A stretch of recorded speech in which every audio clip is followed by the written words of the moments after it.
Programme, এটা হচ্ছে ফালাকাটা প্রয়াস ওয়েলফেয়ার সোসাইটির তরফ থেকে এবং সাথে বন দপ্তর এবং সঙ্গে আমাদের বন দপ্তরের রেঞ্জার অফিসার এখানে উপস্থিত আছে।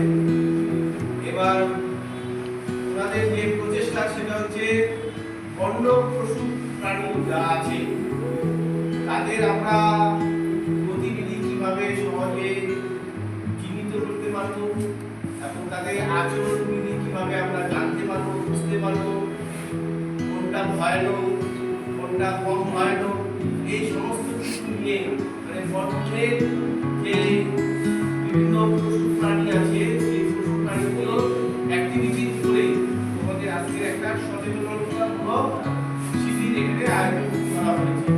তো এতে তোমাদের এই নলেজ অনেকটাই তোমাদেরকে একটা জায়গায় নিয়ে যাবে যে বন্যপ্রাণী সম্পর্কে তোমরা একটা সুন্দর একটা ধারণা পেয়ে যাবে। এই ধারণা নিজের কাছে যেরকম ভাবে রাখবে তেমনি বাড়ির যারা আছে তাদেরকেও সেই ধারণাটা প্রোভাইড করবে এবং বন্ধু বান্ধবের মধ্যেও সেই ধারণাটা প্রোভাইড করবে যাতে আমরা বন্য প্রাণী থেকে কতটা সেফ থাকতে পারি বা ওরা কতটা আমাদের থেকে সেফ থাকতে পারে তারই কিন্তু একটা সুন্দর প্রয়াস আমরা কিন্তু এখানে একত্রিত হয়েছি। যাই হোক, তোমরা একটু মনোযোগ সহকারে শোনো। আমি রেঞ্জার স্যারকে বা যারা ফালাকাটা প্রয়াস ওয়েলফেয়ার সোসাইটি আছে তাদেরকে বলছি যে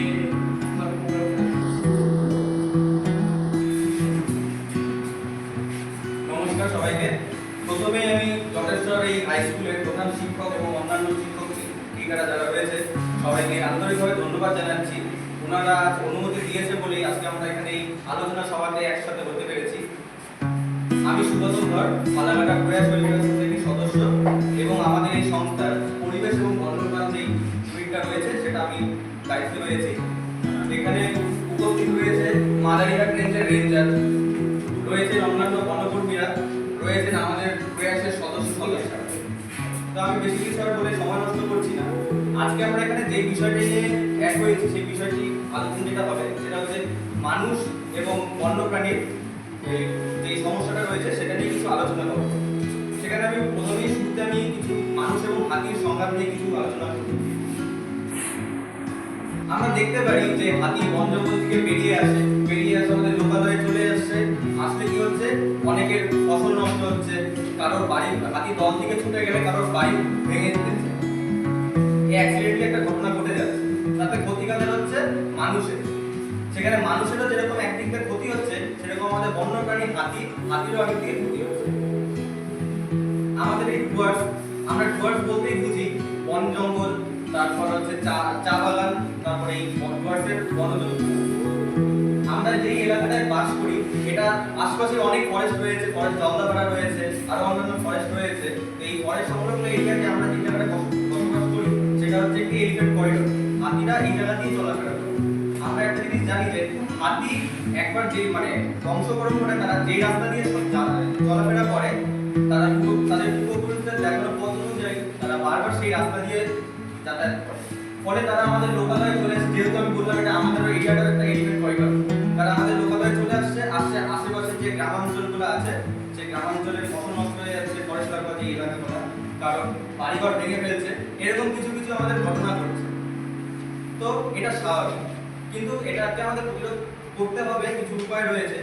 আবার অনেকে বলবে যে ফরেস্টে কিনা খাবার নেই, হাতির উপযোগী খাবার বা অন্যান্য পশু পাখির তাই খাবার নেই বলে তারা বাইরে চলে আসে, কিন্তু এই ধারণাটা একদমই হাতির পর্যাপ্ত খাবার জঙ্গলে রয়েছে। যদি না থাকতো তাহলে শুধু হাতি নয়, বনের যে অন্যান্য যে প্রাণীগুলো রয়েছে, বাঘ রয়েছে, এদিকে পাইথন রয়েছে, গন্ডার রয়েছে, তারা রোজ একটা দল বেঁধে রোজ দিন সব প্রাণীরা বেরোবে, কিন্তু তা হচ্ছে মাঝে মাঝে হাতির দল বেরিয়ে আসার কারণ কি, আমরা যে ফসলটা বানাই অনেক রকমের সার অনেক কিছু দিয়ে আমরা অনেক রকম ভাবে সেখানে তৈরি, আর ফরেস্টে যেগুলো হচ্ছে সেটা নর্মাল ভাবে ন্যাচারালি কাজ তৈরি।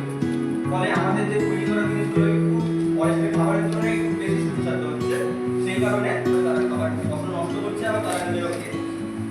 এই সমস্ত কারণে কিছু সংখ্যক মানুষ রয়েছে যারা কিনা রাতের অন্ধকারে ফরেস্টের জমির মধ্যে ইলেকট্রিক তার বিছিয়ে রাখছে, যে রাতে অন্ধকারে হাতির দল আসতে রয়েছে, জেল রয়েছে এবং মোটা টাকা জরিমানা তাদের দিতে হবে।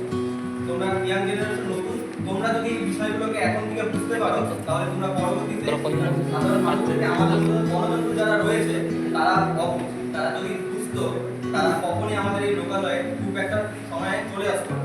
তারা চলে আসছে কারণ তাদের এই এলাকাটা, আমি ফার্স্টে বললাম এলিফ্যান্ট করিডর, হাতি বা অন্যান্য বনজন্তু যারা, তারা আগে এই এলাকায় বসবাস করতো। এই সমস্ত এলাকা আমি যদি টোটাল এই এরিয়াটা টোটাল ধরি, আলাকাটা থেকে শুরু করে টোটাল এলিফ্যান্ট একটা করিডর ছিল, এটা বন জঙ্গল ছিল।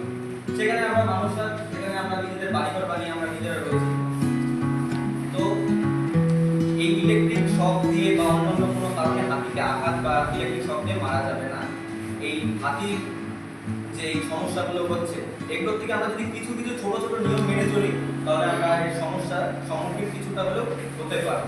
প্রথমত, অনেকে আছে জঙ্গল এলাকায় যাদের বাড়ি, তারা বিনা পারমিশনে ভোরের অন্ধকারে বা যে কোনো সময় হোক ফরেস্টে ঢুকে পড়ছে, ঢুকে পড়ে কাঠ কাটছে, তারপর নদীর ধারে চলে যাচ্ছে মাছ ধরতে। তো বনে তো শুধু হাতি বা লেপার্ড থাকে না, বনের মধ্যে অনেক ধরনের বন্যজন্তু থাকে, অনেক পশু পাখি থাকে। সেই পশু পাখির আক্রমণে তারও কিন্তু মৃত্যু হতে পারে সেই এলাকায়, সেই সেই পরিস্থিতিতে। তো এটা প্রথমত করা যাবে না। দ্বিতীয়ত, অনেকে আছে যে জঙ্গল এলাকায় বাড়ি, নদীর ধারে যাচ্ছে মলমূত্র ত্যাগ করতে। নদীর ধারে কখনোই এটা করা যাবে না, কারণ নদী যেরকম নষ্ট হচ্ছে তার সাথে সাথে আমাদের পরিবেশ দূষিত হচ্ছে। সেই জলটাই আবার আমরা ফরেস্টে যাচ্ছে, আমাদের যত ফরেস্টের বন্যজন্তুরা রয়েছে তারা সেটা পান করছে, তারা অসুস্থ হয়ে পড়ছে। এগুলো আরো কোনোভাবে করা যাবে না। যাদের বাড়িতে শৌচালয় নেই, এখন অনেকের বাড়িতে আছে, যাদের নেই তারা তাদের স্থানীয় বিডিও অফিস, পঞ্চায়েত অফিসে গিয়ে আবেদন করুন। আবার অনেক জঙ্গল এলাকায় রয়েছে যে অবৈধভাবে মদের কারবার, এসব মদ যেখানে তৈরি হয় সেই রকম কারবার বন্ধ করতে হবে। কারণ হাতির প্রাণ শক্তি খুব বেশি, হাতিরা দূর থেকে বুঝতে পারে যে কোথায় কি হচ্ছে, কি বানানো হচ্ছে, আর এই মদের গন্ধ হাতিকে ম্যাক্সিমাম ভাবে আকর্ষণ করবে। তো জঙ্গল লাগোয়া এলাকাগুলোতে এই সমস্ত কারবার আমাদের বন্ধ করতে হবে, এবং আরো অনেক বিশেষ কারবার রয়েছে যেগুলো আমাদের বন্ধ করতে হবে, যার ফলে বন দপ্তরেরও কাজ করতে তাদের সুবিধা হবে এবং হাতিরা বারবার চলে আসবে না।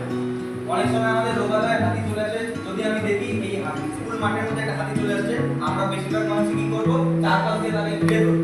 ঘিরে ধরার পরে কি হবে, সে কিন্তু আর বেরোবার রাস্তা খুঁজে পাবে না। সে তখন উল্টা একদিকে দৌড় দিবে, তার সামনে যে মানুষরা থাকবে তারা হাতির পায়ে চাপা করে মারাও যেতে পারে বা যে কোনো অ্যাক্সিডেন্ট করতেই পারে। সেই কারণে হাতি যদি আমাদের লোকালয়ে চলে আসে তখন সেক্ষেত্রে আমরা তাকে ঘিরে দেখার মতন কিছু হয়নি, সেখানে আমরা সরে যাবো, সেই জায়গাটা এরকম ফাঁকা করে দেবো যাতে বন দপ্তরের সুবিধা হয়, তাদেরকে ঠিকভাবে বের করে নিয়ে জঙ্গলে নিয়ে যাওয়ার জন্য। তা আমি বেশি কিছু আর বলে সময় নষ্ট করছি না। আমি জানি এই সমস্ত এরিয়ার পাশে কাঁঠালটি চা বাগান রয়েছে, আরো অনেক কিছু রয়েছে। এই এলাকায় লেপার্ড নিয়ে খুব একটা সমস্যা চলছে, প্রায় শোনা যায়। তো আমি আমাদের সদস্য দীপককে বলবো এই বিষয়ে কিছু বলবার জন্য। আমাদের আজকের বিষয় হচ্ছে লেপার্ড এবং মানুষের মধ্যে সংঘর্ষ। তো আমরা অনেকেই ইচ্ছে করি যে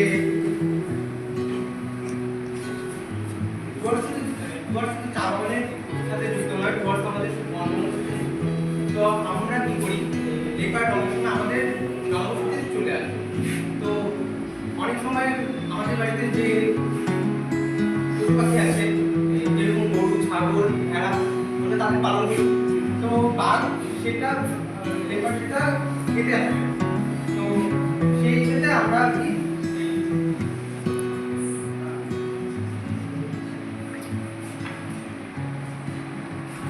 লেপার্ড এবং বনভূমি বেরিয়ে আসে এবং আমাদের জনবসতিতে ঢুকে পড়ে। তখন আমরা খুব ভয় পেয়ে যাই এবং তাকে মারার জন্য আমরা চলে যাই। হ্যাঁ, কিন্তু ওরা বের হয় খাবারের জন্য, জঙ্গলে পর্যাপ্ত খাবার থাকে না। আমরা মানুষরা সেটা জঙ্গলে ঢুকে সেটাকে নষ্ট করে দিচ্ছি। তো আমাদের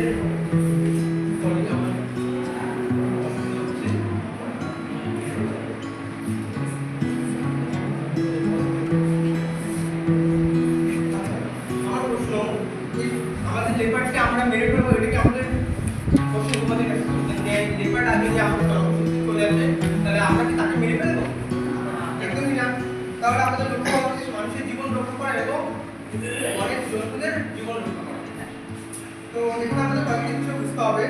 বন ও মানুষের বসতির পাশাপাশি চা বাগান, আর আমরা চা বাগান আগে জঙ্গল ছিল, যেখানে চা বাগান ছিল এখানে আগে জঙ্গল ছিল, তো জঙ্গল কেটে আমরা চা বাগান তৈরি করেছি এবং তার পাশাপাশি আমাদের চা শ্রমিক যারা আছে তারা সেই চা বাগানে অনেকেই বসবাস করে। তো লেবার সেখানে চলে আসে, যেখানে বন শেষ হচ্ছে সেখানে অনেক সময় শুরু হয়েছে চা বাগান। আর পরে মানুষের দৈনন্দিন চলাচল এবং লেবারের সঙ্গে চলে গেছে। লেবারের সঙ্গে প্রাণী একটি নির্দিষ্ট ছোট জায়গায় সবসময় থাকে না। হ্যাঁ, তো লেবারের মধ্যে প্রাণী তারা খাবার নিরাপদ আসলে সন্ধানে এক এলাকা থেকে অন্য এলাকায় চলে আসে। অনেক শ্রমিকের বাড়ি ঘর চা বাগান বনাঞ্চলে একেবারে পাশে, তো আমাদের ভীষণ রাস্তা কিংবা ঝোপের কাছে লেবার চলে আসতে পারে। মানে আমাদের বাড়ির আশেপাশে যে ঝোপঝাড় থাকে সেই ঝোপঝাড়ও লেবার কিন্তু ঢুকিয়ে থাকতে পারে। তো আমরা আমাদের কি করা উচিত, বাড়ির আশেপাশে যে ঝোপঝাড় থাকবে সেটি আর কি পরিষ্কার করা এবং আশেপাশে সব কিছু পরিষ্কার করে রাখা। লেবার সাধারণত মানুষকে শিকার করতে আসে না, তারা শিকার করতে আসে বাড়ির জীবজন্তুদের, মানে আমরা যে পশুগুলো পালি বাড়িতে কুকুর বেড়াল ছাগল গরু তাদের শিকার করতে আসে। কিন্তু মানুষ চিতাবাঘের খুব কাছাকাছি চলে আসে। মানুষ কিন্তু চিতাবাঘ যেখানে থাকে আর কি লেপার্ড, তো লেপার্ড আর মানুষের দূরত্বটা খুবই কাছাকাছি হয়ে এসেছে, তার জন্য লেপার্ড জঙ্গল থেকে বেরিয়ে আসে কোনো লোকালয়ে উঠতে পারে না।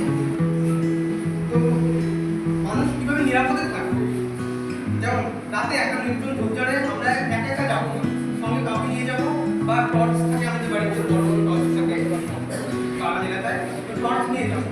কোথাও যাওয়ার আগে আর কি আমরা কোনো ঝোপঝাড় বা রাস্তা দিয়ে যদি যাই তাহলে আমরা শব্দ করবো, হাততালি দিয়ে শব্দ করবো বা কিছু একটা শব্দ করবো, যাতে যদি বাঘ সেখানে লেপার্ড থাকে তাহলে ও যাতে পালিয়ে যেতে পারে। তো আমাদের সবচেয়ে বড় ভুল কি হয়, যখন লেপার্ড লোকালে চলে আসে তখন আমরা সকলে মিলে সেই লেপার্ডটিকে মারার জন্য উদ্যত হই এবং তাকে ঘেরাও করে ধরি। তারপরে কি হয়, লেপার্ড আমাদের মানুষজনদের দেখতে ভয় পায় এবং সে আক্রমণাত্মক হয়ে পড়ে এবং আমাদের উপর আক্রমণ করে ফেলে। তো আমাদের কি করতে হবে, যেখানে আমরা ওখানে মানে লেপার্ডটাকে আমরা ঘেরাও না দিয়ে ওকে যাওয়ার জন্য একটা রাস্তা করে দিতে হবে। যে আমরা 50 জন ঘেরাও দিয়ে দাঁড়িয়েছি, তো ওখানে দাঁড়িয়ে না থেকে এক সাইড খোলা রাখতে লাগবে যাতে বাঘটি চলে যায়। তো আমরা সেটা করবো না, মানে ঘেরাও দিব না, সচরাচর দিব না, কিন্তু আমাদের গ্রামাঞ্চলের সবাই আর কি যে বাঘ চলে এসেছে, লেপার্ড চলে এসেছে, তো আমরা কি করি সবাই লাঠি সোটা নিয়ে দৌড়ে চলে যাই যে মারবো, নাহলে ওরা আমাদের খেয়ে দেবে। তো আমরা কি করি ওকে ঘেরাও দিয়ে ফেলি এবং তাকে মেরেও ফেলি। হ্যাঁ, মেরেও ফেলি তাকে। তো এটা করা উচিত।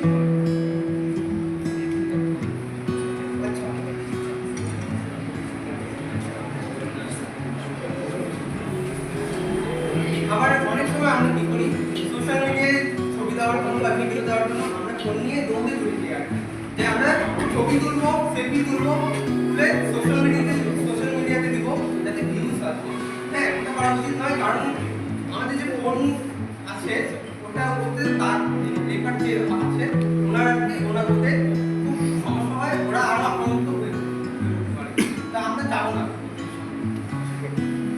আর আমরা সবাইকে শেখাবো, মানে ছোট ভাই বোনদের আমার বাড়ির সবাইকে বলবো যে বনাঞ্চলে যাবো ঠিকই, কিন্তু খুব সাবধান, যে লেপার্ড যখন তখন চলে আসবে আমাদের সামনে। তো আমাদেরকে নিজেদের সচেতন হতে হবে এবং অন্যকে সচেতন হতে হবে। সবাই বললেও কি করতে হবে না করতে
ব্রিটিশ আমল।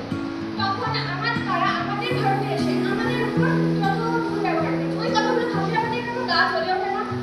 ওঠে তো, ওঠে তো। আমরা তো ওই বন্যপ্রাণীদের সাথে ওরকমই করছি।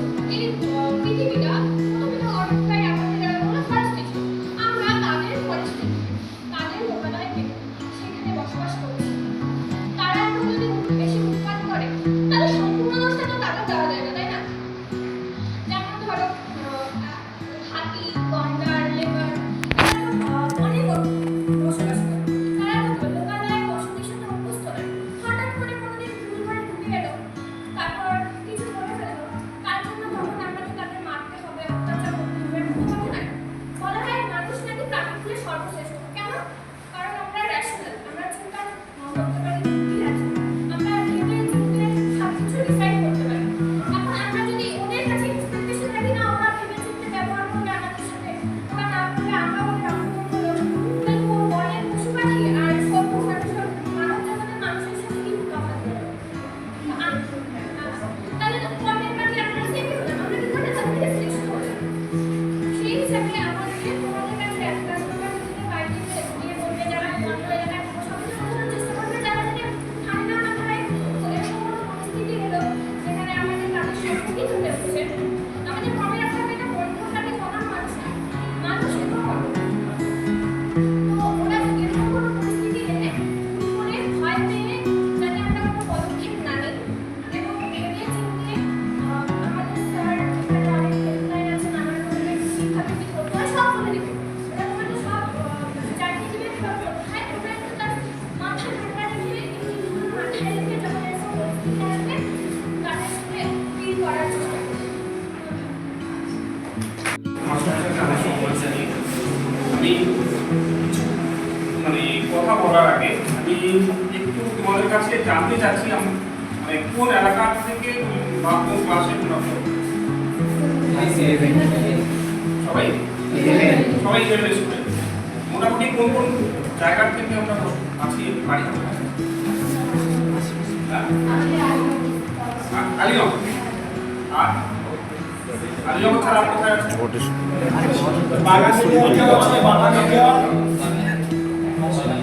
মানে আলিগঞ্জ ছাড়া কোথায় গেলে তার জায়গার নাম শুনতে বাজার কিছু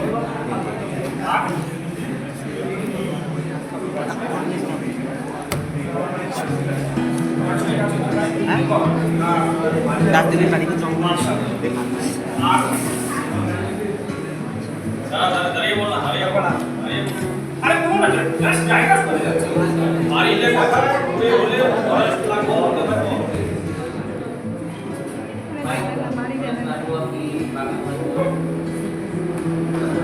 আরে জায়গা আছে তো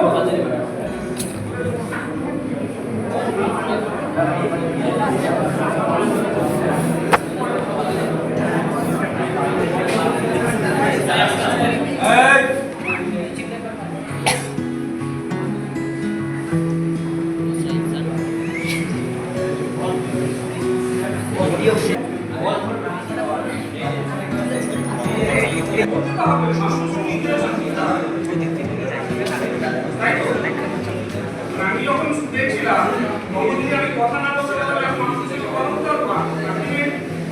কোনো প্রশ্ন আসতে হবে, যখন প্রশ্ন আসবে তখনই কথা বলবো। এটা জানতে হবে। আসলে যখন ইন্টারভিউ দিতে যাবে তখন কথা বলতে হবে। আর যাই হোক, আমার উদ্দেশ্যটা না জাস্ট এখানে এলাকায় কোনো কাজ তারা আমার সুবিধা হয় বিষয়টা জানতে। আশা করি সবাই চারদিকে দর্শনের চারদিকে থেকে আমি এসেছি, মানে মেনলি আমি জলদাপাড়া ডিভিশন থেকে বিলং করি। Jaldapara division mainly Jaldapara national park এবং কিছু রিজার্ভ ফরেস্টকে নিয়ে। জলদাপাড়া ন্যাশনাল পার্কটা কেন হয়েছে সেটা কি জানি আমরা? কিসের কনজারভেশন? একশৃঙ্গ গন্ডার। ভারতবর্ষের মধ্যে ভারতবর্ষের মধ্যে কত নম্বর? সেকেন্ড। সংখ্যা কত জানো? গন্ডারের সংখ্যা 331। সংখ্যাটা এক সময় 14টায় নেমে গিয়েছে, একদম 14টার থেকে দীর্ঘ এই সফর অলমোস্ট 20-25 বছর বা 30 বছরে এই সফরটা চলে আসছে, সেটাতে এতটা ইংলিশ করতে পারে এমনি হয়নি। এটা জাস্ট মানে প্রোটেকশন এবং যা যা ওখানকার যা যা দেওয়ার প্রথমত এই জায়গাটা ছিল একটা স্যাংচুয়ারি হিসাবে ঘোষণা ছিল 1942 সালে। তারপরে 2012 সালে একটা ন্যাশনাল পার্ক আরো বেশি মানে কার্যকারিতা বাড়ানোর জন্য সেটা ন্যাশনাল পার্ক ঘোষণা করা। এরিয়া যদি বলি ন্যাশনাল পার্কে 216 সামথিং আছে, আর রিজার্ভ ফরেস্ট 89 সামথিং, মানে টোটাল যে ডিভিশনের স্ট্রেংথ সেটাকে বলতে পারি যে 305-6 এরকম।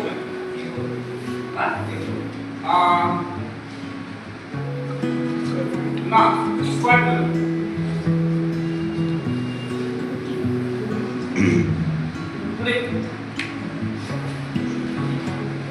এটা একটা মানে ইস্টার্ন মানে এডিকেট যেটা রিজার্ভ হয়, এডিকেট যেটা রিজার্ভ তারও একটা পার্ট।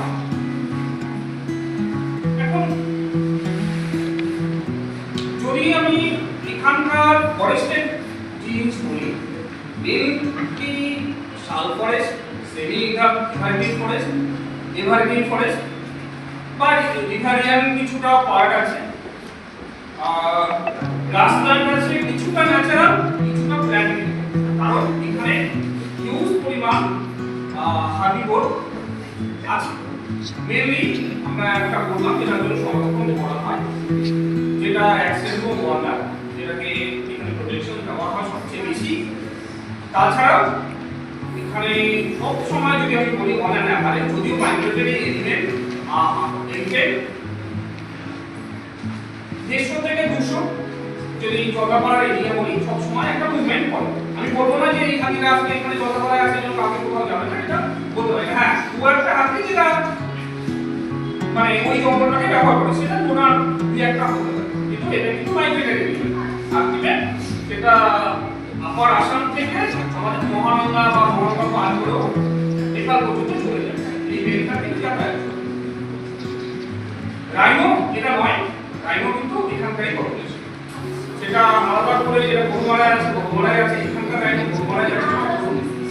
হ্যাঁ, না না স্পিসিস কিন্তু অবস্থান মাইগ্রেটরি এরিয়ার মধ্যে খাদ্য বা মানে আদার্স ব্রিডিং হোক এটার জন্য এক জায়গা থেকে আরেক জায়গায় যাচ্ছে। হাতি এটার ক্ষেত্রে প্রধান থাকে বা বাইসন নরমালি এখানেই থাকে। আর 4-5টা প্রকারে বিহার প্রজাতি আছে, যে মকরিয়ার আছে, সালমার আছে, চিতল আছে, এগুলো আছে, পাইকিং বিহার আছে। আর একটা বড় পোর্শন আছে লেপার্ডের পপুলেশন। লেপার্ডের পপুলেশন আমি যদি বলি যে শুধুমাত্র যে ফরেস্ট এলাকা তা নয়, ফরেস্ট সারাউন্ডিং যে এরিয়াটা, বিশেষত টি গার্ডেন বেল্টে লেপার্ড পপুলেশনটা হিউজ পরিমাণ আছে। টি গার্ডেন বেল্টে কেন থাকে? লেপার্ড মেইনলি আমাদের একটা সাইড মানে লুকার পছন্দ। এখন আর কি লাগে একটা যে কোনো সে এনিমেল হোক তার খাদ্যের কথা। লেপার্ডের সহজলভ্য খাদ্য চা বাগান বেল্টে পাওয়া যায়। কি রকম হতে পারে? চা বাগানে যদি আমরা কোনো সময় দিই খরগোশ মানে যেটা জঙ্গলি খরগোশ হয় সেটা এলেভেল পাওয়া যায়। তাছাড়া বিভিন্ন ধরনের পাখি হতে পারে বা মেনলি যেহেতু চা বাগানে থাকে, লেবার লাইনের পাশে থাকে, তাদের বিভিন্ন ডোমেস্টিক এনিমেলসগুলো সেগুলোকে খায় এবং সেটা জঙ্গলের থেকে অনেকটা অ্যাক্সেস, মানে জঙ্গলে একটা হরিণ তাড়া করে খেতে বা বাইসনকে বড় বাইসন হলে ব্যাপার সহজে করতে পারে না। যাই হোক, সেটার তুলনায় এগুলো অনেক সহজ, সবাই আমরা পছন্দ করি যে ইজি একটা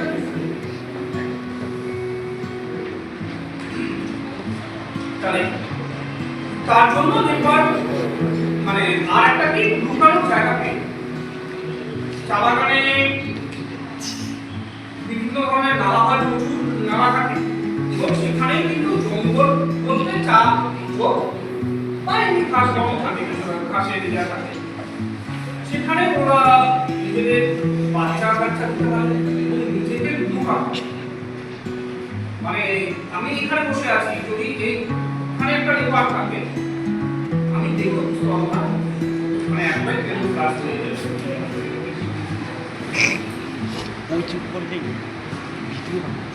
এখন এত এনিমেল আছে এই জলপ্রপাতকে কেন্দ্র করে, তাহলে তার প্রবলেমও থাকবে, কিছু ইস্যু থাকবে।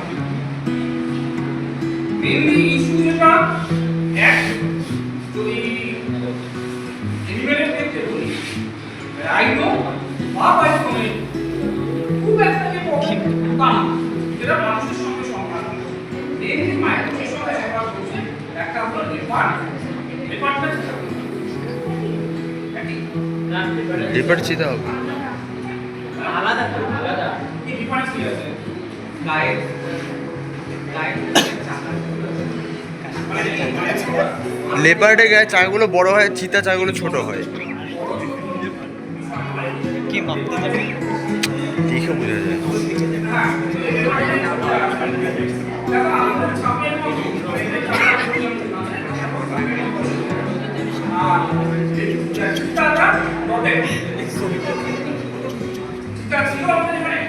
না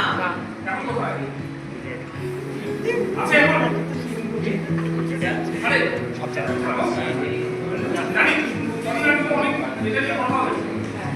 কোথায় আছে? কোথায় আছে? কোন ন্যাশনাল পার্ক কি জানা আছে? সেটা মানে প্রধানমন্ত্রী অনেকগুলো এটাকে ও করবে জিম করবে ন্যাশনাল না মানে কোনো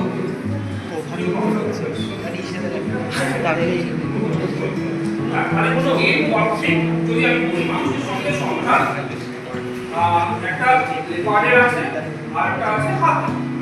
হাতির ক্ষেত্রে কেন মানে সবচেয়ে বেশি সংঘাত হচ্ছে? আমরা অনেক সময় একজন বললো যে খাবারে মানে জঙ্গলের খাবার নেই, মানুষের যেটা বা আমাদেরও একটা ধারণা নাই যে জঙ্গলের খাবার নেই, তাই বেরিয়ে আসে। যদি বলি আমি লেপার্ডের কথাটা ছেড়ে দিই, আগে আমি হাতিকে পাই, হাতি কি খায়?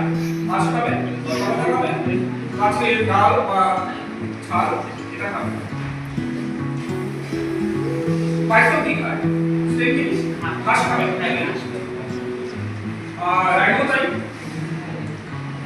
তবে আমি একটু আগে বললাম এখানে মানে যদি রাইনো পপুলেশন 321টা, এটা এই একটা পুরো এই পাশে বসা অ্যাপ্রক্সিমেট এমনি ওটা কাউন্টেড আছে। পাইথনের পপুলেশন দেড় থেকে 2000, ইয়ার পপুলেশন আরো বেশি হবে। তাহলে হাতির পপুলেশন বললাম 150 থেকে 200, অনেক অ্যাভারেজ সবসময় থাকে। তাহলে আমরা কোন সময় শুনি না রাইনো বেরিয়াস খুব রেয়ার ঘটনাটি বা পাইথন রেয়ার ঘটনাটি বেরিয়ে আসে, তাহলে একমাত্র হাতির খাওয়া কমে যাচ্ছে না, নাকি সেম খাওয়া আছে। হ্যাঁ, এটা হলো যে আমরা আপনার একটা পার্ট হয়ে গেছে, এই জায়গাটা একটা এলিফ্যান্ট করিডর বা এলিফ্যান্ট করিডর কোথায়, যেটা দিয়ে কোনো ইমেল যাচ্ছে বা হাতির ইমেল যাচ্ছে, এলিফ্যান্ট করিডর হচ্ছে, সেটা আমাদের এটা একটা পার্ট। আমরা বললামই কি একটা এটা ইস্টার্ন ওয়ার্স এলিফ্যান্ট মানে রিজার্ভের পার্ট। আর প্রথমেই বললাম যে হাতি আসাম টু নেপাল পর্যন্ত যাচ্ছে, তাহলে এই যে যাতায়াতের পথে বিভিন্ন জঙ্গল হচ্ছে এবং বিভিন্ন বসতি তা পদ্ধতি যেতে হচ্ছে। একটু আগে আমরা শুনলাম যে এই সমস্ত জায়গায় জঙ্গল না হলে মনে নিলাম এতগুলো চা বাগান আছে, চা বাগান তো এমনি পাবলিক ল্যান্ড কেটে চা বাগান তো হওয়ার কথা, তাই তো? এককালে যখন ইংরেজরা ছিল তখন কি করেছিল? জঙ্গল কেটে চা বাগান, এটা গভর্নমেন্ট ল্যান্ড হিসাবে আছে, লিজ দেওয়া হয়েছে চা বাগান করতে। তাহলে এগুলো সবই ফরেস্ট ছিল, কন্টিনিউয়াস প্যাচ ছিল, এই যে প্যাচটা নষ্ট হয়ে গেছে, কন্টিনিউয়াস মানে একটা জঙ্গল, একটা ছোট্ট একটা জঙ্গলটাই হয়ে গেছে প্যাচ, বিচ্ছিন্ন, কোনো জঙ্গলের সঙ্গে কোনো জঙ্গলের কানেকশন নেই। এটা একটা মূল কারণ যে যার জন্য মানুষের সঙ্গে সংঘাতটা লেগে যায়। সংঘাতটা কেন লাগে? যে নিজস্ব সম্পত্তি, সেটা বাড়িঘর হতে পারে বা নিজের ফসল হতে পারে, সেটা রক্ষা করা প্রত্যেকের দায়িত্ব। কারণ এই হাতি যখন ওই রুটে পড়ে যাচ্ছে তখন সে দেখো ইজি খাওয়ার, যদি আজকে বলি আজকে আমি এখানে আছি, বলে নাও আমার এটা কাজ, এখন আমার সকালবেলা রান্না খাইনি, সাপোজ কথার কথা বলছি, আমি কি করবো? তখন ডাকবো বা আমি নিজে গিয়ে এখান থেকে ফেরত আসবো। এই কথাটাই কারবারি শুনলাম আলীনগরে, এই সুবিধাটা কি ও অ্যাচিভ করবে? না ভাই, ওখান থেকে এখানে আসতে 3 কিলোমিটার 4 কিলোমিটার, ভাই অত করে সাইকেল মেরে যাবো বা তার থেকে আমি কত করে গাড়ি শিখতে পারবো কি আমি বলবো না কথাটা? তাহলে একটা হলো মানে জঙ্গল থেকে বার করে, মানে জঙ্গলের লাগোয়া জায়গার মধ্যে আমি খুব মানে কার্বোহাইড্রেট বড়, প্রোটিন বড় যুক্ত খাবার চাষ করে তোকে বলতো তাই তো আমি জঙ্গলের ওই মানে ঝোপঝাড় ঝুলানোর থেকে আমি মনে করবো ভাই ওই বাইরে দুটাটা খাবো, কলা গাছ খাবো, কাঁঠাল খাবো, এটা আমি একটা লিখা এখন আরো একটা বিষয় হলো হাতির ক্ষেত্রে যেমন অন্যান্য পশুর ক্ষেত্রে আমি বললাম এই ঘাস পাতা পেলো, ঠিক আছে, হাতি একটু তার পেশটা চেঞ্জ হয়। এইভাবে বলছি যেমন আমরা আমাদের যদি প্রত্যেকটি মানুষ ভাবতে মাংস আমরা থেকে ভালো খাবার মনে করি, যারা আমিষ খাই, তাহলে আমি মাংস প্রত্যেকদিন দিলেও খাবো, তাহলে খাবারটা একটু চেঞ্জ করবো, আজকে মাংস খাবো, আজকে সকালে যদি মাংস খাই, দুপুরে আমি বলবো না ভাই একটু আলু খাবো, বা বলবো একটু ডাল, না একটু ডাল করে খাবো, তাই করি করি যদি বাড়িতে অনুষ্ঠান থাকে, বিয়ে বাড়ি আছে, আর পরে করে দিই খাবার, আমি যেটা খাওয়া হয়েছে সাদা ভাত বা অনেকে যার ইচ্ছা বা পান্তা ভাত,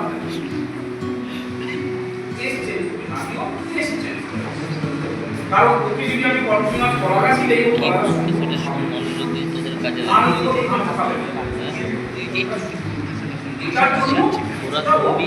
অন্য কাউকে বলতে পারবে এখন যখনই বাইরে আসবে আশাসী বন্ধ করে শোন, কারণ প্রত্যেকে বাড়ি বাঁচাতে যাবে, কারণ ধান কেটে বাড়ি নিয়ে আসে, আমি বাড়ি চলে আসবে,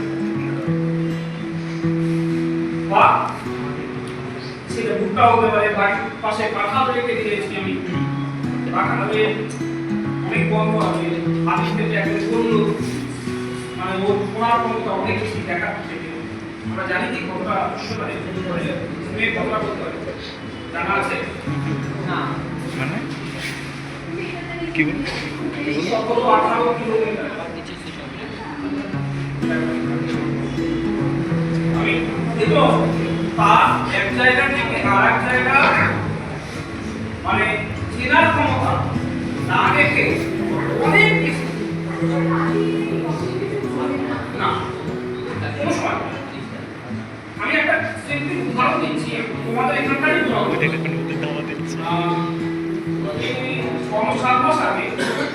এর আশপাশ দিয়ে হারিয়ে আমার বাড়ির সামনে, তোমার বাড়ি আগে ওপরে পাশ দিয়ে গেছে আমার বাড়ির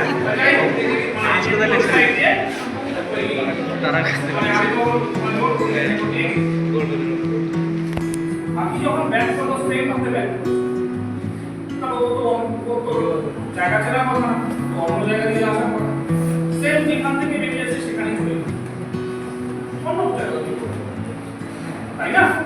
ওখান থেকে এই আমি বলবো যে মাছাটা হয়ে এই কষ্টের অনেক ইজি ছিল, ও ওখানে গেল। আমি আরো একটা ছোট্ট উদাহরণ দিই আমারই অভিজ্ঞতা। ধূপগুড়িতে তখন এখানে 4 বছর 4.5 বছর আগে দুটো হাতি বেরিয়েছে। ধূপগুড়ি হাতি সন্ধ্যা হলো, চলে গেল চাংরাবান্ধা বর্ডার। তারপরে দিন চাংরাবান্ধা বর্ডার থেকে ময়নাগুড়ি থেকে সেই হাতি চলে আসলো নাকুয়া। নাকুয়া থেকে সোজা স্ট্রেট রাস্তা, ওটা কিন্তু হাতির খুব নয়, চলে আসলো সোনাখালি। কারণ সোনাখালি থেকে হাতিটা বেরিয়ে তাহলে হাতি যদি স্মৃতিশক্তি বা এই যে জায়গা থেকে কোন জায়গা থেকে গেছে সেটা যদি ওর নাম সহ একটা পাহাড় অনেকটা এরিয়া, এমন না ওকে তাড়িয়ে এখানে ঢোকানো হয়েছে। আমরা যখন ভাবলাম যে ময়নাগুড়ি থেকে তাড়িয়ে আমরা নাগপুরে ঢুকিয়ে দিই, নাগপুর একটা ফরেস্ট আছে এবং সেই ফরেস্ট বরাবর এবং হাতিপুর বরাবর যাওয়ার কথা, সে হাতি তাদের ঢুকে গেল। কারণ ও সোনাখালি থেকে বেরিয়েছে, সোনাখালিতে ওর সাথীরা আছে, তাই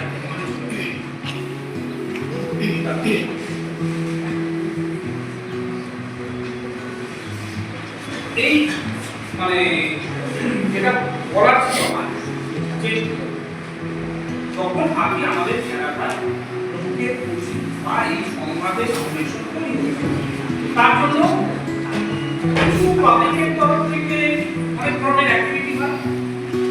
এক হয় যে মানে এখনই এখানে হাতে উঠে গেল, আমার ইয়ে বললো যে সঙ্গে সঙ্গে আমরা মোবাইল নিয়ে চলে যাবো,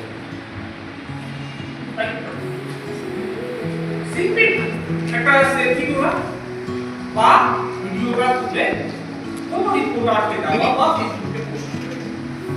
আমি একটা কথা বলছি, উদাহরণ না দিলে হয়তো বুঝতে পারবে না, তখন আমি বিন্নাগুড়িতে বসি,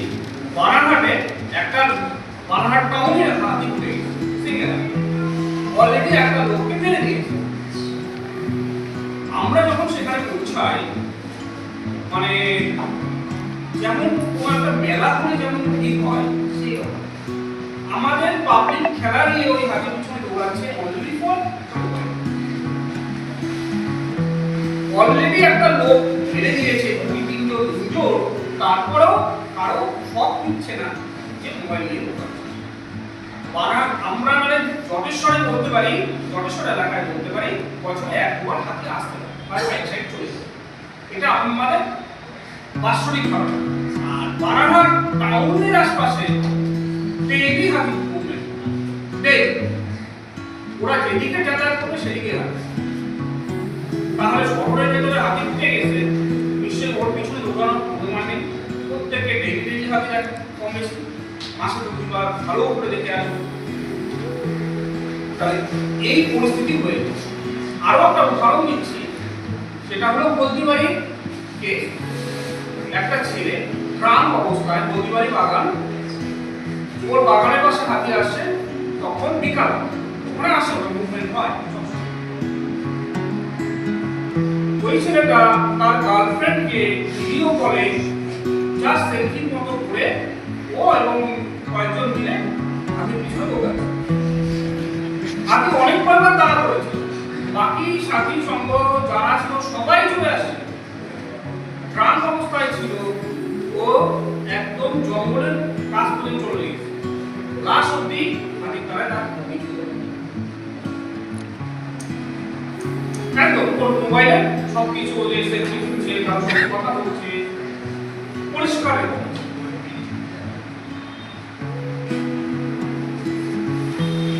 হাতিতে যদি আমি ট্যালি করি কয়েকটা জিনিস, হাতির আক্রমণে যে মৃত্যুগুলো হয় বেশিরভাগ ক্ষেত্রে দেখবো ট্রাম অবস্থা বা এই সেলফি হোক বা হাতি উৎসাহিত হয়ে তার পিছনে দৌড়ানো,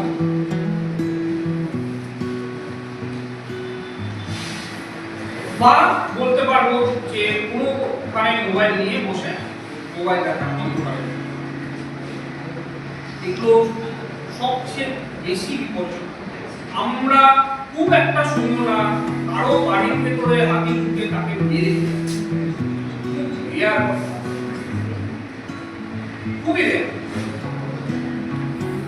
আমার আমি যদি বলি আমার এই জাতীয় বেল্টে চাকরি করার অভিজ্ঞতা 7 বছর, একটা বাড়িতে 2 জন লোক মারা গেছে, তাও মারা যেত না, ঘরটা একদমই ভঙ্গুর ছিল, মানে খুবই গরিব লোক।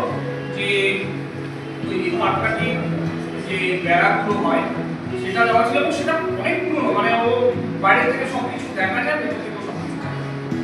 ওরা ঘুমিয়েছিল, পিছন থেকে আসে খাবার সন্ধানে যখন ইয়া করেছিল, একজনকে হাতে পেয়ে গেছে, ওকে ছাড়ানোর জন্য আরেকজন গেছিল, দুজনে বৃদ্ধ আছে, দুজনেই মারা গিয়েছে।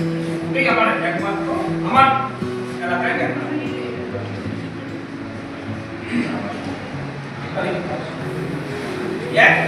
আমরা যদি কোনো সময় আমাদের এলাকায় হাতি বেরিয়ে যায়, তাহলে আমাদের প্রথম জিনিস হবে সঙ্গে সঙ্গে ডিপার্টমেন্টে। সে হতে পারে যে বন দপ্তরের নাম্বার নেই, যদি আমি এখানে আমাদের রেঞ্জের নাম্বার বা কন্ট্রোলের নাম্বার যথাযথ দেওয়া আছে, এবং 24 আওয়ার সেখানে ইয়ে হয়, মনিটরিং হয়, সঙ্গে সঙ্গে সেখানে খবর। যদি কোথাও মনে না থাকে, কোনো নাম্বারই মনে নেই, 100 নাম্বার ডায়াল করবো, তারা হলে সঙ্গে সঙ্গে পুলিশ কন্ট্রোলে চলে যায়, আমরা বলবো যথাযথ কন্ট্রোলের সঙ্গে কথা বলবো, সঙ্গে সঙ্গে সেখানে বা ডাইরেক্ট তারাও নাম্বার জানে। কিন্তু কোনো অবস্থাতে হাতি যদি আসে তার পিছনে দৌড়ানো। স্যার হাতি পেছনে তাড়া করলে কি করবে? হাতি পেছনে তাড়া করলে তারা বললে একমাত্র দৌড়ানো ছাড়া রাস্তা নেই, মানে দৌড়াই যদি রাস্তা লাগে বাঁচতে পারো, মানে হাতি কাউকে মারার জন্য দৌড়াই, মানে মেরে দেবে, এটা বড় জানা। খুব ভয় পায়, তার জন্য তোমাকেও তারা করতে যাবে, তুমি যদি হাতে লাগালে পড়ে গেলে তাহলে মেরে ফেলবে। এমন ভয় না যে হাতি তোমাকে মারা চলে যাচ্ছে, তাহলে ডেইলি প্রচুর লোক মারা যাবে, প্রচুর, শুধুমাত্র মানুষ মারার জন্য হাতি। আমরা মানুষরা হাতি মারার জন্য হয়তো উদ্যত থাকি, বা যে কোনো এনিমেল মারার জন্য উদ্যত থাকি, কিন্তু হাতি সেটা মনে রাখে। ওর নিজের যে কোনো ভয় দেখবে, তাকে নিজেকে বাঁচানোর জন্য আমাদের রাখতে হবে। হাতির কাছে না যাওয়া, হাতি বা যে কোনো বন্যজন্তু যদি কোনো সময় বাইসনে চলে আসে, কোনোভাবেই তার পাশে যাওয়া উচিত না। আমার যদি দেখার ইচ্ছা আছে, পাশে ন্যাশনাল পার্ক আছে, আমরা যেতেই পারি, যে কোনো সময় ভিজিট করতে পারি, ভালোভাবে দেখে আসবো, ভালোভাবে ফিরে আসবো।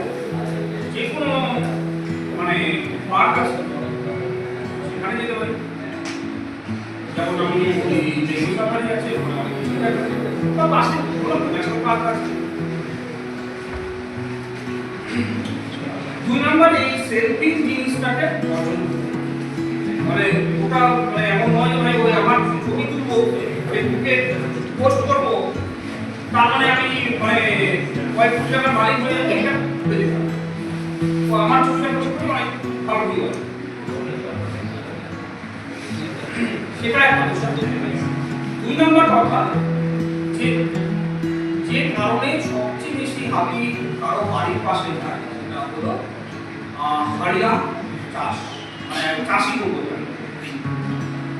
কারণ আগেই বলেছি হাতির প্রাণ শক্তি অনেক বেশি, একদম মানে হাড়িয়ার জন্য যদি পায়, সেখানে যত বেশি ও ভেতরে ঢুকিয়ে রাখবে, ও কিন্তু সেই পথ ভাঙবে, 1 বছর নয়, সেই কাঁঠাল খাওয়ার জন্য আজকে যদি আমার বাড়িতে আসে কাঁঠাল পেলো, চিন্তা নেই, ওর 1 বছর পর্যন্ত ওই হাতে আমার সাথে আসে।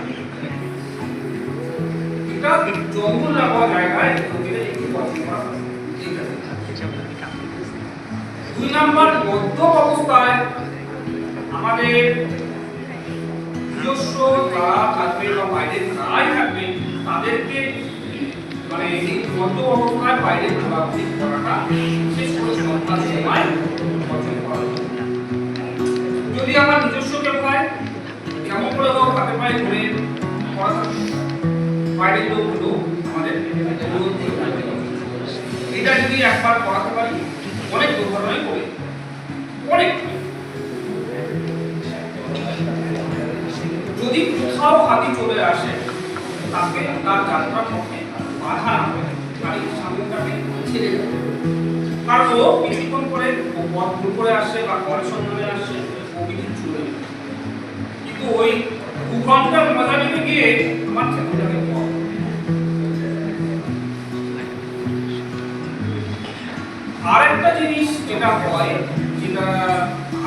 প্রতিরোধ করার জন্য অনেকে লাইভ কারেন্ট পেয়েছিল,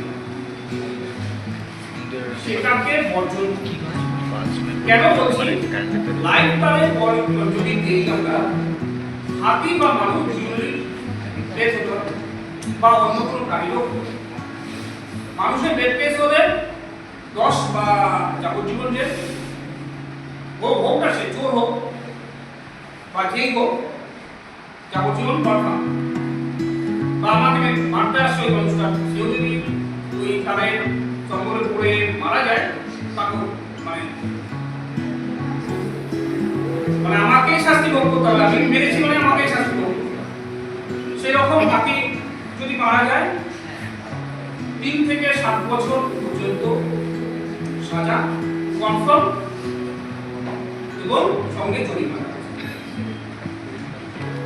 এটা কিন্তু মানে পার্টিকুলার, কারণ ও মনে করলো নিজের জমিটাকে বাঁচিয়ে দিবে, কিন্তু বাঁচাতে পারবে না, ও জীবনটাকে বাঁচিয়ে রাখবে না। এমন মনে যে ওর গন্ধ শুনে হাতি চলে যাবে, তাও এই জায়গাটা যাতে না হয়।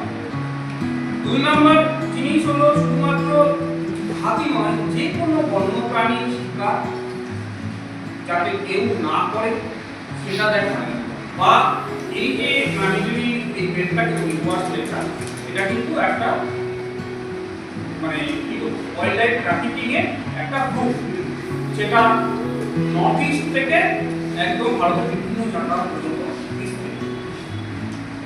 সেটা যতটা সম্ভব যদি সবাই মিলে চেষ্টা করি কন্ট্রোল হবে। এখন আমাদের মনে থাকতে পারে যে আমি আবার কেমন করে ভাই ওই লোকগুলোকে জানবো, বা তোমাদের মতোই কেউ তার সংস্পর্শ আসবে। কেমন বলছি, যারা বাইরে থেকে আসবে তারা কিন্তু আমাদের এই চারপাশে কোথাও না কোথাও আশ্রয় নিয়ে, হতে পারে আমার বাড়ি, হতে পারে আমার বন্ধুর বাড়ি, হতে পারে আমার কাকার বাড়ি, হতে পারে আমার প্রতিবেশীর বাড়ি, বা হতে পারে আমার পাশে একটা লজ বা হোটেল আছে। ওরা সবসময় লজ হোটেলকে অ্যাভয়েড করে। মূল কারণ হলো পড়াশোনা, কারণ লজ বা হোটেলে গেলে একটা রেজিস্টার মেনটেন হবে এবং তার পড়াশোনার অনেকটা চালু থাকবে। সেই জন্য বাড়ির আত্মীয় কতগুলো গতবারে লাস্ট কোচিং হয়েছে রাইনো কোচিং বিশেষ করে, সবই কিন্তু আরো বাড়িতে কথা রাখি। সে এমন নয় কিন্তু আমি বলবো না যে ও গতবারে শিক্ষা মারার কথা হয়েছে তাহলে শিক্ষা মার, সেটা হতে পারে যে জনসংখ্যা আসে বা জয়গাঁও দিয়ে থেকে কাছে মাত্রে বা কাছে থাকলেও যে কোনো একটা সাধারণ লোকের মতো ওর বাড়িতে অনেকদিন ধরে আসছে নর্মাল লোকের মতো হয়ে সেম হতে পারে ওয়াইল্ড লাইফ ট্রাফিকিং নিয়ে যেটা বললাম, সেটা হতে পারে কাঠের আমাদের এখানে অবৈধ গাছ কাটা, এটার একটা বড় র্যাকেট। এই ক্ষেত্রে বলবো আমাদের জলেশ্বর কিন্তু একটা সব থেকে বেশি। ওই একজনের কাছে শুনলাম মাংসাগার নামটা, কে কোথায় কে মাংসাগার কে আছে, তুমি আছো? ওটা একটা সবচেয়ে বড় রাস্তা।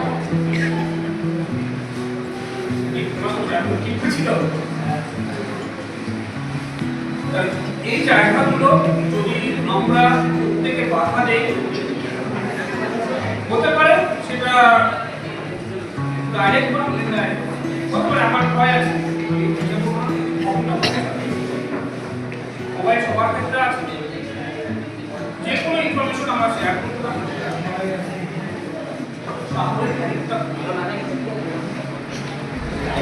সেটা কিন্তু সবার ক্ষেত্রে চলে যায়।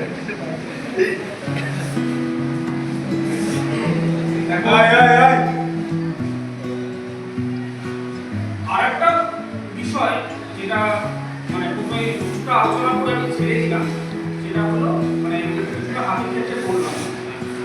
আরেকটা বলবো যে লেপার্ডের ক্ষেত্রে, লেপার্ড কিন্তু হাতি যখন আমাদের এখানে বছরে একবার দেখা যায়, লেপার্ড সারাউন্ডিং এরিয়ায় আমি বলবো মাঝে মাঝে খবর আসে। কি আমি ভুল করেছি কি?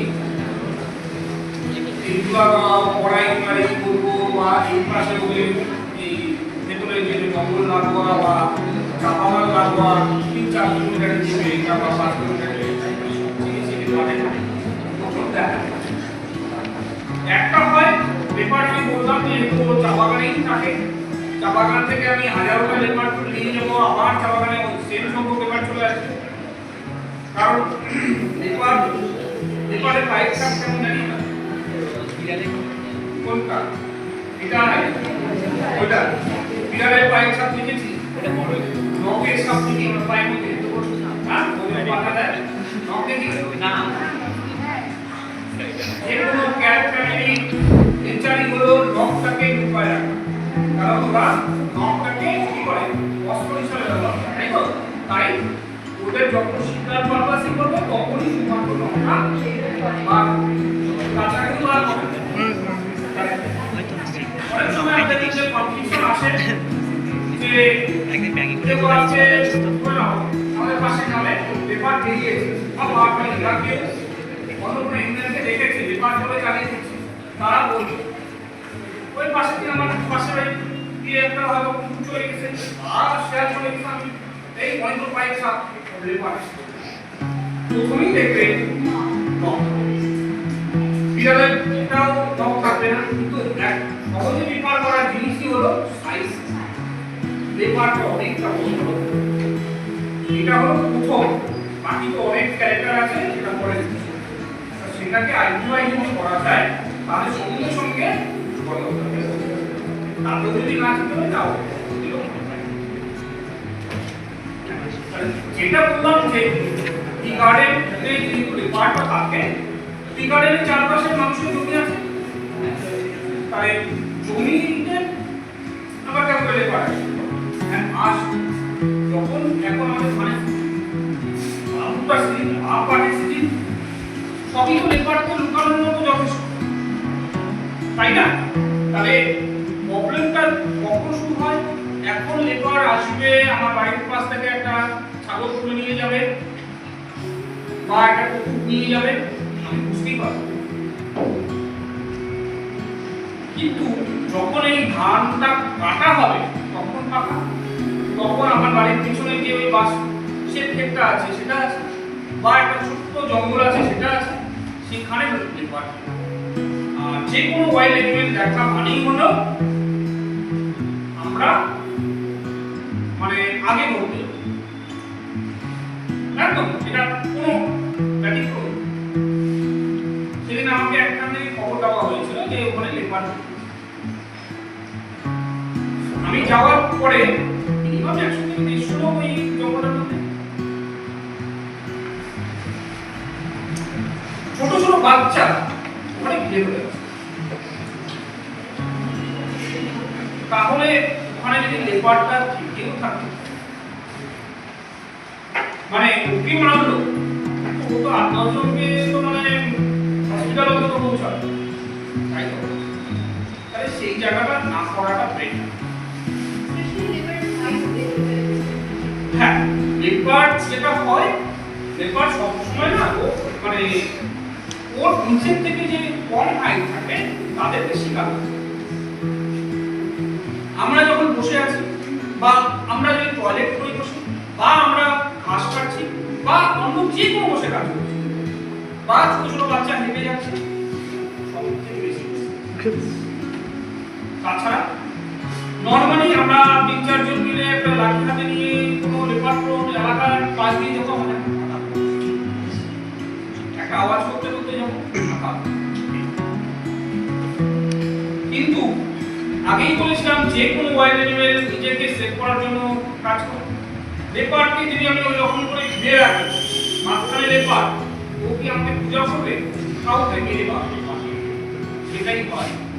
চা বাগানের ক্ষেত্রে ইনজুরি অনেক বেশি হয়, একটাই কারণ চা বাগানে যখন কাজ করে ওরা, তোমরা যখন দেখবে ওরা কিন্তু এক সাইড থেকে সহজে কাজ করে না, সামনে একজন চলে গেল, ওদিকে 5 জন, এদিকে 2 জন, কেউ বসে আছে, কেউ বসে পান খাচ্ছে, কেউ বসে বাচ্চা কোলে নিয়ে বসে আছে, একটু সবচেয়ে বেশি কাজের শেষে অনেকেই ঘাস কাটে, লাকড়ি কাটে চা বাগানে বসে, এটা হলো সবচেয়ে বেশি রিস্ক।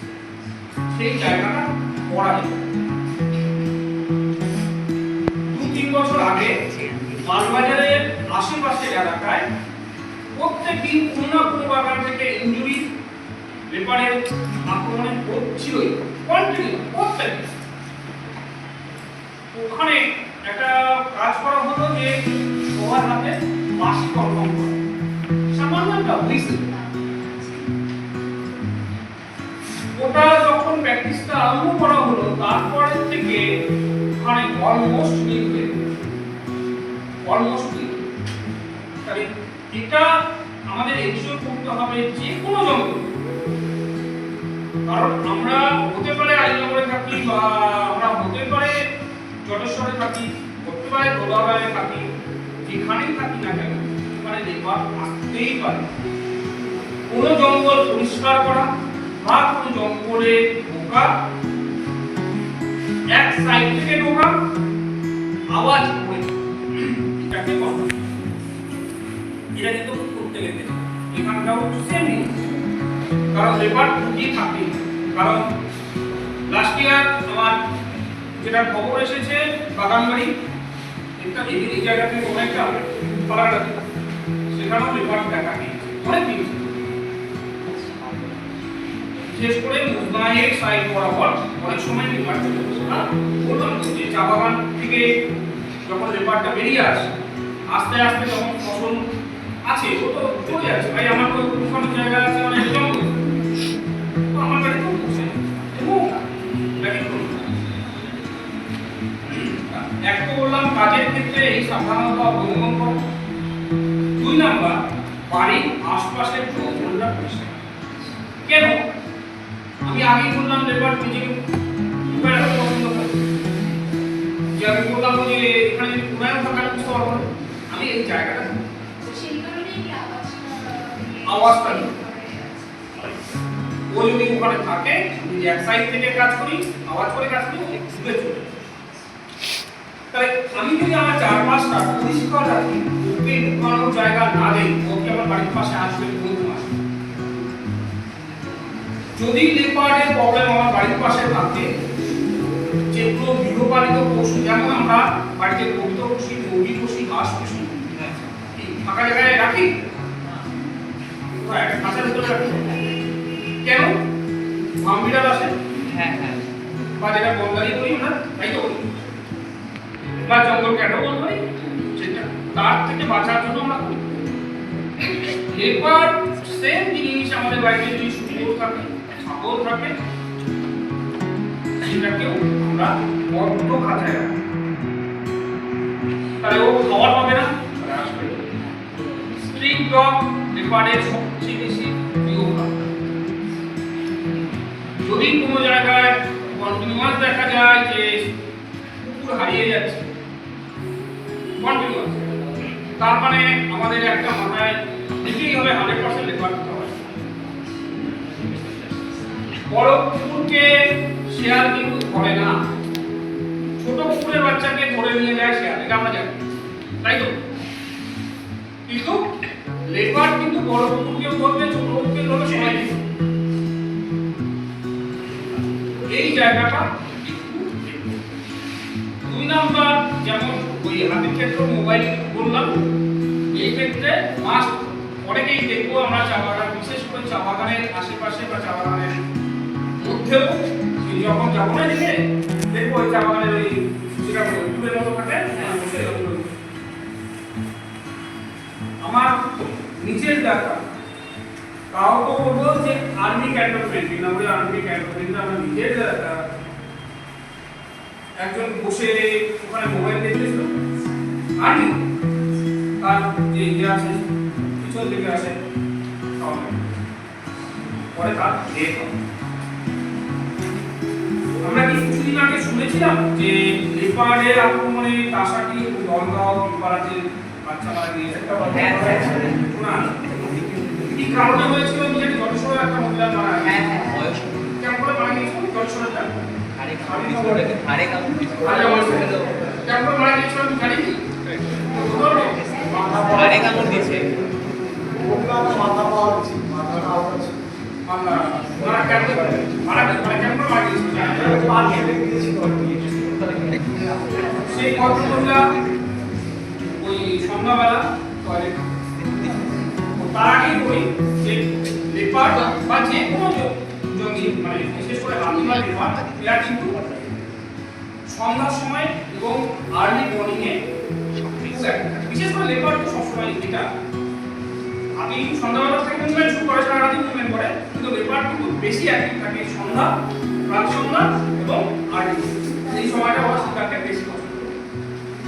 তাহলে আগে বললাম যে কোথাও টয়লেট করা বা বসে কোনো কাজ করা এটা সেম ওই মহিলার ক্ষেত্রে সেটা যে সন্ধ্যাবেলা একটা পাশে কোনো জঙ্গলে গিয়েছে থেকে যে বাচ্চাটা তার সাথে হয়েছে মারা গিয়েছে সন্ধ্যার আগে সে বাগানে খেলছে দুই একজন বাচ্চা ছিল তারা খেলছিল ওই বাচ্চাটা বাগানে বলটা পড়েছিল সেটা ঢোকা ও তো দেখে নাই ওকে লেপার হেল্প করছে ওদের রাস্তাটা এটা রাস্তা এখান থেকে বাগান লেপার তো এখানে বসে থাকাও দেখতে আমি বললাম এখানে বসে থাকাও দেখতে তাহলে যখনই ভিতরে ঢুকেছে তখন কেটে আর ধরা মানেই ওর বাচ্চাকে যখন ধরতে সবাই বাঁচানো হয় সেম ঘটনা দরকারে এক মহিলা সন্ধ্যাবেলা বাগানে টয়লেট করতে গেছে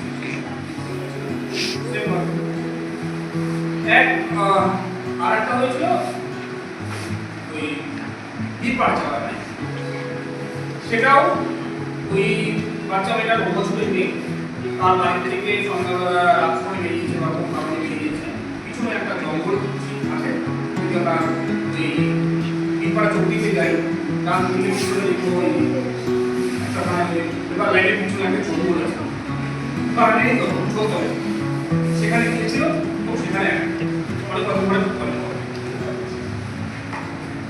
তার আগে যেমন নামদালা বাগানে একটা হয়েছিল সেই সন্ধ্যাবেলা ওই বাচ্চাটা তার বাবার সঙ্গে বাইরে ওই ঘরে পড়েছিল ও খেলা করছিল একদিকে বাবা একদিকে কাজ ওর বাড়ির থেকে কন্টিনিউয়াস জঙ্গলের কাছে জঙ্গল বলতে টি গার্ডেনের কাছে সে রিসেন্ট টাইমে অনেকগুলো রেপ কেস হয়েছে যেটা কলাবাড়ি বলতে বাগাঘাট এলাকা রেপ কেস হয়েছে সেম বাগানের মধ্যে খেলছিল কেউ কেউ ওই পথ ধরে সন্ধ্যাবেলা যাচ্ছিল সব কেস সবচেয়ে বেশি বেকার হয় বাচ্চাদের ক্ষেত্রে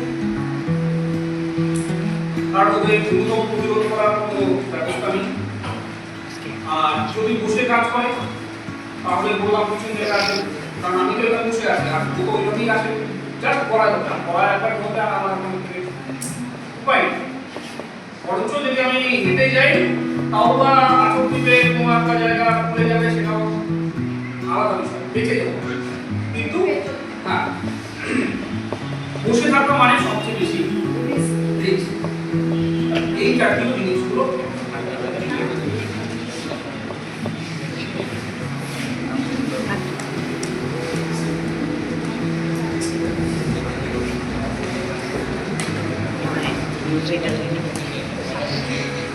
মোটামুটি এই জাতীয় যতগুলো বললাম এগুলো যদি একটু আমরা সাধারণত অবলম্বন করি বা প্রত্যেককে বুঝাই তাহলে কয়েক মিনিটের সঙ্গে মানুষের যে সংঘাত সেটা অনেকটাই কমানো যাবে কারণ দিন দিন যত জঙ্গল সংকুচিত হচ্ছে বা মানুষের বসতি বেড়ে যাচ্ছে তত মুভমেন্ট করার জায়গা কমে যাচ্ছে এবং মানুষের সঙ্গে সংঘাতটা বেড়ে যাচ্ছে আগেকার দিনে জঙ্গল লাগোয়া জায়গায় যে পরিমাণ জমি চাষ হতো এখন তার থেকে অনেক বেশি চাষ হচ্ছে কারণ একটাই আমাদের যদি আমার ঠাকুরদার আমলে যদি আমি বলি যে আমাদের 100 বিঘা জমি ছিল আমার ঠাকুরদার চাচ্ছে ওটা ভাগ হয়ে 25 বিঘা হয়ে গেছে যখন আমি করবো যে আমরা দুজন বা তিনজন ওটা ভাগ করে আমার কাছে 7 বিঘা 8 বিঘা জমি তাহলে এরকমই প্রত্যেকেরই অবস্থা তোমরাও যারা আছো ওই একই অবস্থা তোমাদের যারা ঠাকুরদার ছিল তাদের কাছে ওই একই পরিমাণ ওইরকমই একটা ল্যান্ড ছিল, তখন সব জমি চাষ করতে পারতো না। আর যখন তোমাদের কাছে সেই ল্যান্ডটা আসছে তখন দেখা যাবে যে না ওইটাই ওদের সারা বছরের খাওয়া। আর তখন ওইটা বাঁচানোর তাগিদে বিভিন্ন ধরনের সংঘর্ষ হচ্ছে।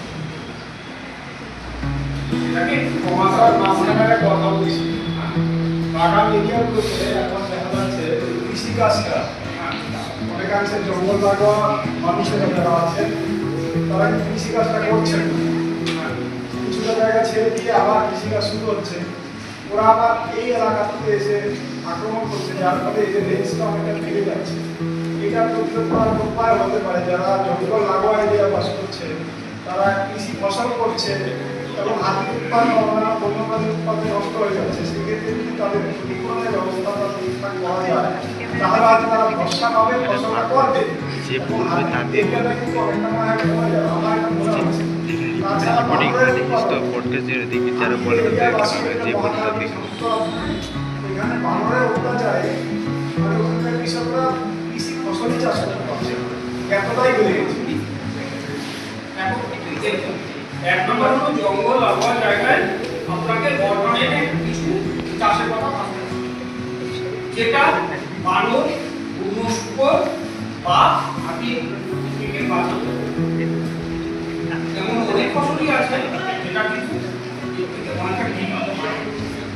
আর যদি বলেন যে পুকুরে চাষ করার জন্য হচ্ছে, দেখেন তুলনামূলক জঙ্গল লাগোয়া জায়গায় যে পরিমাণ আপনার মানে ফসল উৎপন্ন হবে অনেক কম। এমন নয় যে মানে খুব বেশি, আর যতদিন যাচ্ছে তত উচ্চ খরচই আমরা ফসল যাচ্ছে। আমি নিজেও বলি দেখি, আমি এই এলাকাও বলি যে আগে এখানে ভুট্টা বলে কেউ চিনতই না। আমরা যারা ধরে নেন আমরা আমাদের বাড়িতে যখন চাষ করতাম আমরা নিজেরাই দেখেছি ওই দেশি ভুট্টা চাষ কম চাষ হতো, তাও দেশি কম। এখন তো গম ভুলেই যায় বা দেশি ভুট্টা বলেই যায়, এই জাতীয় চাষ বেড়েই যাচ্ছে। তার জন্য হাতি আগুন মানে বেড়ে যাচ্ছে। মানে এটাকে একটু কন্ট্রোল করা হবে। আর যে ক্ষতিপূরণ বললেন, ক্ষতিপূরণ তো একটা এখনো আছে এবং সেটার রেটটা এটা মানে যেটা আছে সেটা গভর্নমেন্ট ভাবছে যেটা এই রেটটা বাড়ানো যায়। ঠিক আছে, আমাকে ধরা দিয়ে চলে এখন আমি বলে দিলাম যে না ভাই আমার ধান লাগিয়েছি, ধানটা বাঁচাবো, ওইটাকে টেনশন দিলাম, কিন্তু কালকে তো আমাকে নিজেকে জেনে দিতে হবে, কারণ বাঁচার অধিকার তো সবার আছে। একার তো এমন নয় যে মানুষ হিসাবে ব্যস্ত আছে, না হলে তো এই ইকোলজিটার ব্যালেন্স যেটা আছে সেটাই ধ্বংস হয়ে যাচ্ছে। অনেকটা তো ধ্বংস হয়ে গেছে। ধরে নিন যে আগে এখানে কার্নিভোর ছিল, এখন তো কার্নিভোরের সংখ্যা কম, অনেক কম। তার জন্যই ধরে নেন বাইসনের সংখ্যা এত বেড়ে গেছে, নাহলে তো এতটা বাড়তো না। আমরা তো প্রত্যেকে শিক্ষিত, যেহেতু আমরা জানি যে আমাদের ইকোসিস্টেমের এক এক লেভেলে মানে এই ফুড চেনের যদি মাথায় কেউ না থাকে তাহলে তো চেন ব্রেক করবে, এই তো আমরা দেখে আসছি। এটাকে আমাদের কিছুটা ইনস্টিটিউট করা দরকার, না হলে মানে আগামী দিনে না থাকবে এটা পরিবেশটা টোটালি নষ্ট হয়ে যাবে।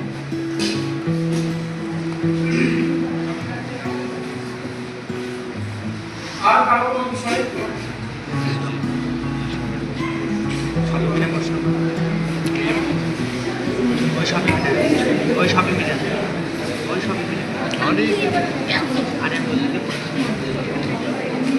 ঠিক আছে, ধন্যবাদ ভালো করে শোনার জন্য। আমি আশা করবো এর আপনাকে চা বাগানে গিয়ে গেম খেলে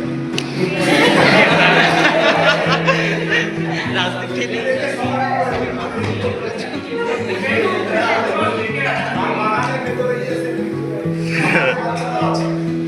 আমি কোনোদিন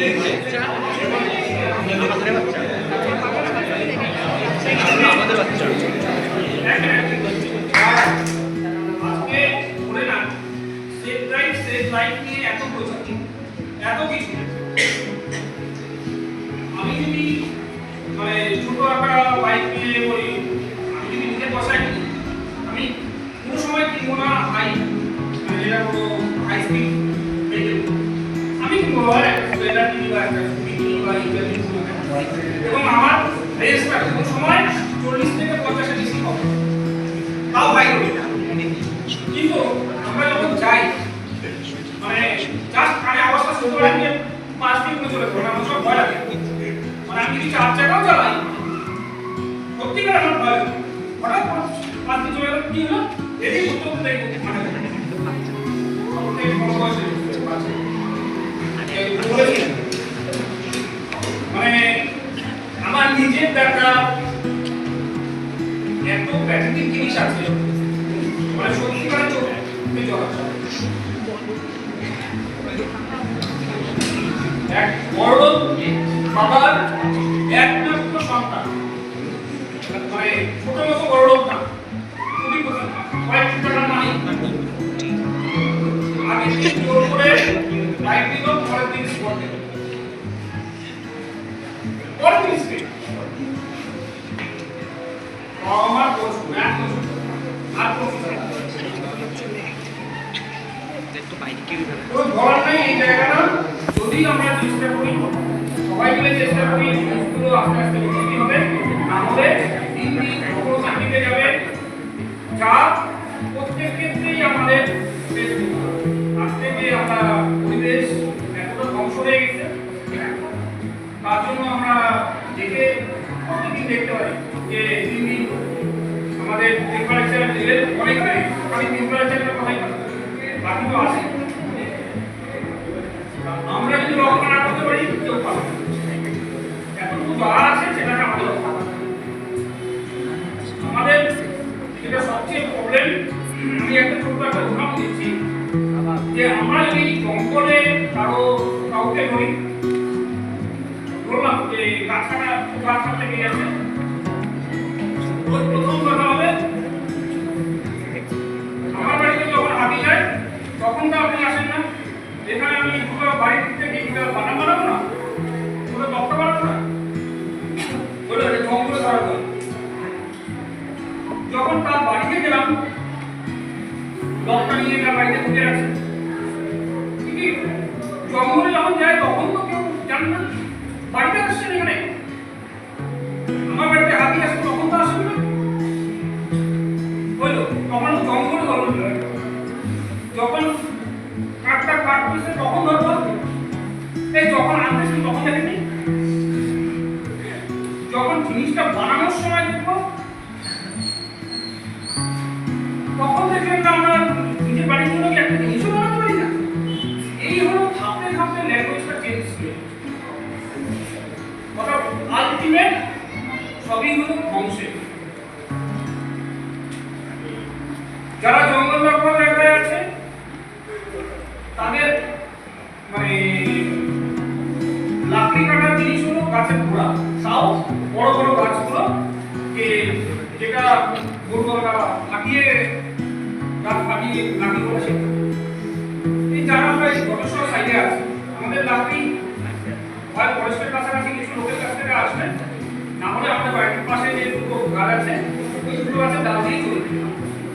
আবার যদি আমার বাড়ির কথা ভাবি, ফরেস্টের তো নাম বন্ধ নাই, ওই বাড়িতে আমি নিজে থেকেই দুটো গাছ লাগিয়ে দেবো, হয় আমরা বাঁশের কঞ্চি লাগাবো, না হলে ওই গাছের ডাল দিয়ে আমার সারা বছর চলে যাবে। তাই তো আমি গ্যাস বাদে বলতাম, আমার বাড়িতেও একবারে চুলাই দেবো। এই যে ধাপে ধাপে মানুষের চেঞ্জ এবং ধ্বংস করবো, সেটাকেও একটা এক্সকিউজ দিয়ে আমি একদম কিভাবে এটাকে করা হয়। এই আমি যদি আপনি যদি যশোর এলাকায় দেখি অনেকের বাড়িতেই হয়তো জঙ্গলের কাঠ পাবো, অনেক বাড়ি, কারো বাড়িতে ফার্নিচার অবস্থা পাবো, কারো বাড়িতে বাড়ি ঘর লাগানো অবস্থা পাবো, কেউ হয়তো ডাইরেক্ট বিজনেসের সঙ্গে ওই যা বাড়ি যাবো যাকেই করবো একই কথা। এখন আইন প্রয়োগ করা অবশ্যই যায়, কিন্তু আইন প্রয়োগ করার আগে শিক্ষাটা দরকার, কারণ আইন প্রয়োগ করে তার জীবনটা নষ্ট হয়ে যাবে। একদম আজকে আমি সাপোজ কথা বলছি, আমি এখানে আছি, ধরে নাও আমার বাড়িতে একটা অবৈধ কাজ, আমার আজকে তোমার সঙ্গে দেখা হলো, বলো তোমার বাড়িতে যদি আমি নর্মাল অবস্থায় গেলাম তুমি বলবে, স্যার আসেন স্যার একটু জবাব দিয়ে আসবেন। তাই তো? কিন্তু তোমার বাড়িতে যদি কোনো অবৈধ জিনিস তুলে আমি তোমার বাবার বিরুদ্ধে কোনো আইনগত ব্যবস্থা নেই, তুমি কালকে স্কুলে আসবে। আমার কথা ভুল আছে তো? তোমাকে প্রত্যেকে বলবে ওই কাজ চুরি করতে গিয়ে ধরা পড়েছে, বা যদি অন্য কোনো অবৈধ মত বিক্রি করে ওই মদের পানি খানা এই ধরনের। তার আগে যদি আমরা শুধরাই দিতে পারি, বলে করে শুধরা করে সেটা হলো তাদের প্রত্যেকে সম্মানের সহকারে পাবে এবং সবকিছু আমার উদ্দেশ্য তাই, প্রত্যেকের কাছে আশাও করবো তাই করবো। তাই এদিকে তোমাকেই বললাম কি করতে পারবো তো। আর সবাই এগিয়ে আসো, সবাই বড় হয়েছ, কোনো সমস্যা নাই। মাস্টারমশাইদেরকে বলে কোনো একটা জায়গায় গিয়ে পাবলিককে বোঝানো তোমাদের যত বোঝাবে, যত কথা বলবে, কিন্তু আস্তে আস্তে তোমাদের কথা বলা কিন্তু পরিবেশ বাঁচানো তো পরের গল্প আছে, কিন্তু তোমাদের মানুষের সঙ্গে কথা বলা অনেক বেটার হবে এবং সেটা কিন্তু তোমাদের কাজে লাগবে। মাস্টারমশাই আরো ভালো বলতে পারবে, যে কোনো ইন্টারভিউ শুধুমাত্র মানে তুমি কতটা জানো সেটা থেকে বেশি জানা তোমার কথা বলার জন্য।